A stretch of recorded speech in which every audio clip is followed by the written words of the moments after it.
Assalamualaikum warahmatullahi wabarakatuh, Ibu Heni. Waalaikumsalam warahmatullahi wabarakatuh, Pak Marlon. Apa kabarnya Bu hari ini? Alhamdulillah, kabarnya baik, Pak. Alhamdulillah Bu, saya juga baik. Nanti sebelum kegiatan coaching, sebagai awal kegiatan, saya akan mengajukan beberapa pertanyaan kepada Ibu. Oke, Pak, baik. Pertama-tama pertanyaannya, saya akan mendiskusikan tentang rubrik penilaian yang akan saya nilai pada coaching di hari ini. Jadi nanti coach dan coachingnya akan saya amati dan akan saya nilai sesuai dengan rubrik penilaian. Apakah sudah sesuai nanti dengan alur cerita atau belum. Kemudian bagaimana nanti Ibu bisa memberikan pertanyaan yang berbobot kepada coachingnya, bagaimana nanti coachingnya merespon atau menanggapi pertanyaan yang Ibu berikan. Terus jangan lupa Bu ya, nanti untuk menerapkan prinsip coachingnya, yaitu proses kemitraan, lalu nanti Ibu bisa memaksimalkan potensi dan proses kreatif seperti itu. Baiklah, saya ke pertanyaan Bu. Kompetensi apa yang ingin Ibu kembangkan pada kegiatan coaching pada hari ini? Baik, Pak. Saya akan menjawab dari pertanyaan Pak Marlon. Mungkin saya nanti akan menjadi coach, akan menjadi pendengar yang aktif. Saya akan juga berusaha mendengarkan apa yang diceritakan oleh coach. Lalu saya juga nanti akan menjadi coach, seorang coach yang memberikan pertanyaan berbobot dan pertanyaan terbuka yang akan saya sampaikan kepada coach agar bisa menggali informasi dari seorang coach. Lalu pertanyaan kedua ya Bu, bagian kompetensi mana yang secara spesifik ingin diobservasi nanti saat coaching berlangsung Bu? Baik, mungkin nanti saya akan memberikan pertanyaan yang berbobot, Pak, menggali tentang hal-hal apa yang sedang dihadapi oleh seorang coach tersebut. Kemudian terus saya akan memberikan pertanyaan yang terbuka yang akan membuat dari pemikiran seseorang coach itu untuk mencari atau menemukan ide tersendiri dari permasalahan yang selama ini menjadi beban atau menjadi coach dapat terselesaikan dari masalah yang mereka hadapi. Begitu Pak. Baiklah Bu, ini pertanyaan terakhir ya. Indikator pencapaian dan tugas pengembangan apa yang akan dikembangkan pada proses coaching pada hari ini? Baiklah Pak Marlon, tentunya sebagai seorang coach yang akan merasa berhasil, saya akan menggali lagi informasi dari seorang coach. Kemudian saya juga nantinya akan memberikan ide atau solusi dari dirinya sendiri, dan sehingga permasalahan-permasalahan yang dihadapi dan hal-hal yang mereka hadapi selama ini dapat terselesaikan dari seorang coach. Kemudian mereka juga nanti bisa memecahkan masalah yang mereka hadapi dengan ide-ide yang mereka temukan sendiri. Itu Pak Marlon pendapat saya. Baiklah Bu, itu saja ya Bu kegiatan kita pada praobservasi ini. Silakan nanti Ibu melakukan coaching terhadap coachnya. Semoga berjalan dengan lancar. Terima kasih Bu. Baik, terima kasih atas waktunya Pak Marlon. Selamat siang. Assalamualaikum warahmatullahi wabarakatuh. Selamat pagi Bu Halimah. Bagaimana kabarnya hari ini? Waalaikumsalam warahmatullahi wabarakatuh. Bu Heni, selamat pagi juga. Alhamdulillah sangat baik kabarnya hari ini, walaupun ada yang mengganjal sedikit sih Bu. Alhamdulillah, terima kasih ya Bu sudah meluangkan waktunya. Walau ini cuma sebentar, Bu Halimah pengen sharing tentang apa nih? Iya nih Bu Heni, pengen ngomongin tentang kondisi di kelas Bu. Saya kan sebagai wali kelas, ada anak yang sering terlambat nih Bu datang ke sekolah. Kadang sampai dimulai pembelajaran dia baru datang sampai 30 menitan gitu Bu. Dan saya sekarang ini tidak tahu harus berbuat apa gitu Bu terhadap anak tersebut. Oke, jadi Bu Halimah ini sedang dalam situasi yang tidak tahu harus berbuat apa dalam menghadapi anak yang selalu terlambat sekolah. Bukan begitu Bu Halimah? Iya, benar sekali Bu Heni. Saya ini ingin mengubah perilaku anak tersebut gitu Bu, yang awalnya terlambat menjadi tidak terlambat lagi. Jadi anak tersebut belajar tentang disiplin waktu, tentang tanggung jawab dia sebagai seorang pelajar gitu ya Bu. Iya, karena pertemuan singkat kita, apa nih yang ingin Ibu dapatkan dari percakapan kita hari ini? Tentunya saya ingin ada solusinya, ada perubahan perilaku dalam anak tersebut, bagaimana dia merencanakan perubahan perilakunya agar tidak terlambat lagi datang ke sekolah Bu. Oke, artinya Ibu Halimah ini kepingin anak tersebut lebih disiplin ya Bu, Iya. lebih tanggung jawab, lalu melibatkan dalam rencana perubahan perilakunya, betul begitu Bu? Iya benar sekali. Nah, Bu. menurut Ibu apa nih penyebab utama keterlambatan anak tersebut datang ke sekolah? Kalau saya pikir ya Bu ya, anak tersebut itu pasti susah untuk bangun pagi Bu.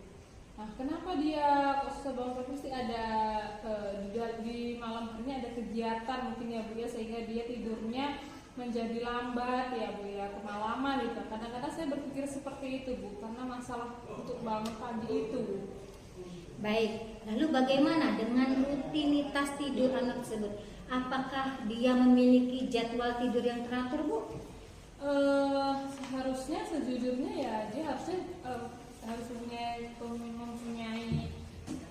waktu tidur yang teratur ya Bu. Tapi faktanya mungkin kenapa dia bangun terlambat berarti dia tidak punya waktu tidur yang teratur Bu ya. Bisa jadi dia kemalaman, tidurnya terlalu larut malam, lebih di atas jam 9 kurasa, sehingga dia susah untuk bangun pagi Bu.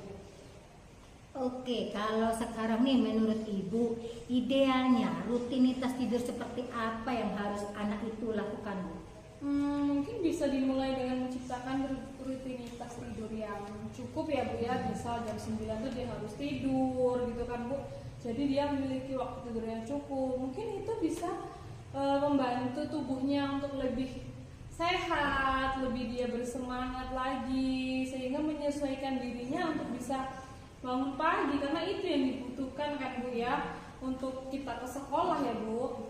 Nah, selain itu, bagaimana dengan persiapan untuk sekolah di pagi hari? Adakah hal-hal tertentu yang mungkin menyebabkan keterlambatan anak tersebut untuk datang ke sekolah? Pasti ada aku rasa ya Bu ya, pasti ada itu Bu. Saya pernah melihat dia itu sampai di kelas dia mencari-cari buku pelajarannya gitu. Tapi seharusnya kan kalau dia sudah mempersiapkan di malam hari, dia mempersiapkan di malam hari, tidak perlu lagi dia untuk mencari-cari bukunya. Dia pasti sudah siap dibangun pagi hari, sudah siap sarapan datang ke sekolah. Tapi ternyata kan faktanya tidak. Nah dia saya pikir dia harus bisa merencanakan nih persiapan dia untuk sebelum tidur itu Bu. Baik, jadi penyebab anak itu sering terlambat karena juga anak tersebut mungkin tidak merencanakan persiapan sekolah sebelum tidur ya, kira-kira Iya. begitu ya Bu ya. Iya, Kira benar. ada lagi nggak penyebab lain mungkin yang menyebabkan keterlambatan mereka datang itu ke sekolah? Saya pikir cuma itu sih Bu ya, waktu yang kurang cukup tidurnya, kemudian persiapan di malam harinya untuk persiapan sekolah. Rasa cuma itu sih Bu. Oke, sekarang apakah Ibu Halimah memiliki ide yang harus dilakukan untuk dapat membantu menciptakan rutinitas tidur yang lebih baik bagi anak tersebut? Saya berpikir tentang manajemen waktu ya, menetapkan waktu tidur yang konsisten terhadap anak tersebut setiap malamnya mungkin ya Bu ya. Apakah jam 9 nih sudah tab, dia harus langsung tidur. Jadi menurut saya dia itu harus bisa membatasi waktu Bu, untuk bermain game. Mungkin dia sibuk dengan main game kan Bu di malam hari, karena itu bisa mempengaruhi kualitas tidurnya dia ya Bu ya.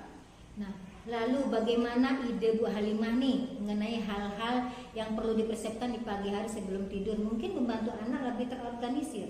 Iya Bu, saya mungkin akan membantu tersebut belajar merencanakan untuk persiapan ke sekolah Bu ya.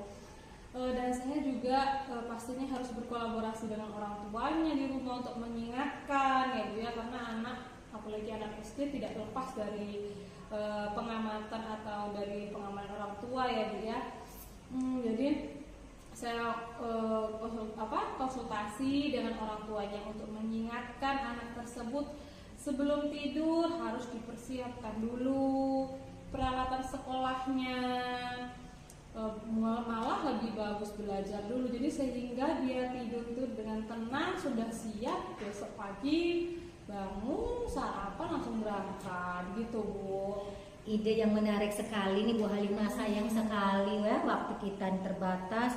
Di akhir sesi ini apa yang Ibu Halimah dapatkan dari percakapan kita ini Bu? Saya memiliki ide sih Bu ya, biar bisa mendukung nih anak tersebut dalam merencanakan aktivitas tadi sehingga berjalan dengan lancar Bu ya, sehingga dia itu bisa merasa bertanggung jawab atas persiapan dirinya Bu. Saya setuju sekali Bu Halimah. Saya pikir melibatkannya dalam perencanaan akan membantu dia merasa lebih terlibat atau merasa anak tersebut diperhatikan gitu ya. Saya sekali Bu Halimah atas waktu yang diberikan hari ini. Kemudian karena waktu kita terbatas dengan percakapan yang luar biasa ini, saya ucapkan terima kasih. Iya Bu, terima kasih kembali ya Bu ya, sudah membantu saya menemukan solusi nih atas permasalahan yang saya hadapi Bu Heni. Baik, di pertemuan berikutnya saya mau dengar lagi nih cerita Bu Halimah tentang keterlaksanaan ide-ide tadi. Terima kasih Bu Halimah. Selamat pagi. Assalamualaikum warahmatullahi wabarakatuh. Sama-sama Bu Heni, selamat pagi juga. Waalaikumsalam warahmatullahi wabarakatuh. Ini tadi kan Ibu sudah melakukan kegiatan coaching ya? Ya, alhamdulillah Pak, berjalan baik. Dari kegiatan coaching tadi yang dilakukan pada saat coaching, indikator pencapaian dan tujuan pengembangan apa yang sudah Ibu lakukan tadi?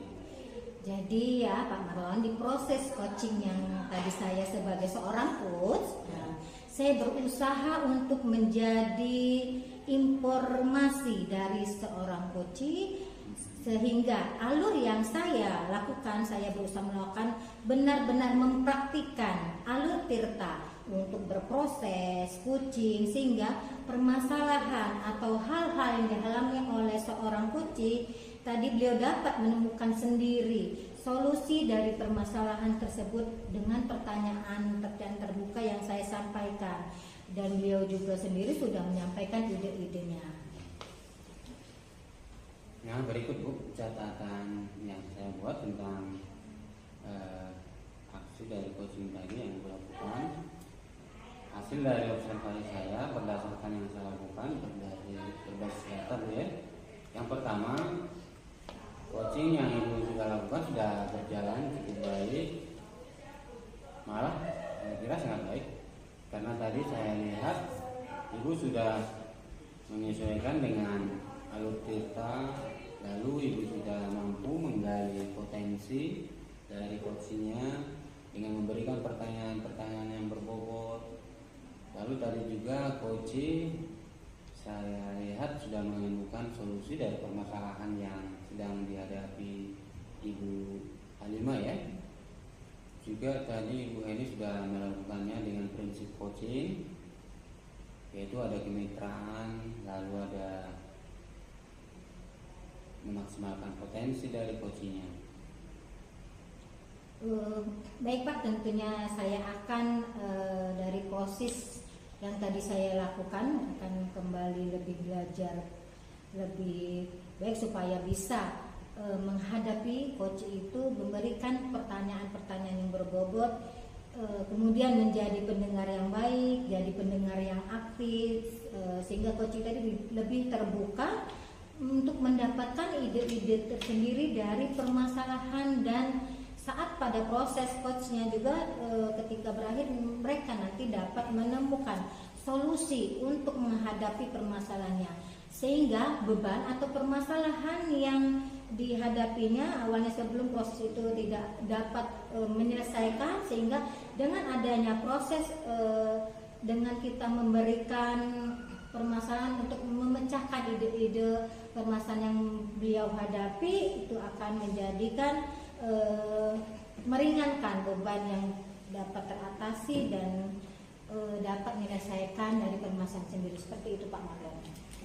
Baiklah Bu, semoga kedepannya nanti bisa melakukan kegiatan coaching lagi menjadi lebih baik lagi Bu ya, dan Ibu nanti dapat menerapkannya dalam kehidupan di dalam proses pendidikan. Baik Pak, saya juga sangat berterima kasih sekali dengan Pak Marlon. Dari sebelum proses coaching sudah diberikan masukan dan diberikan alur-alurnya, sehingga saya lebih terarah, saya lebih tertata, sehingga dapat menyelesaikan dan menemukan ide-ide untuk memecahkan permasalahan yang saya hadapi.